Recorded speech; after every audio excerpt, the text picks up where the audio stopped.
Felly pan doedd y galwad ffôn cynta ar y dimwrdd, o'n i yn poeni, ond o'n i'n trio gweithio'n hunan barod yn barod. Paid a mynd i gynhyrfu pawb, y staff a'r plant, just i gadw'n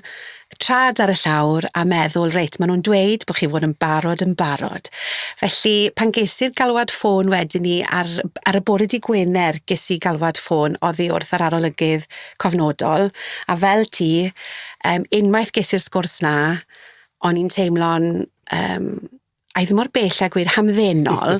ond o'n i'n teimlo'n gyffyrddus achos o'n nhw mor glir yn beth yn gwmws o'n nhw moyn gweld,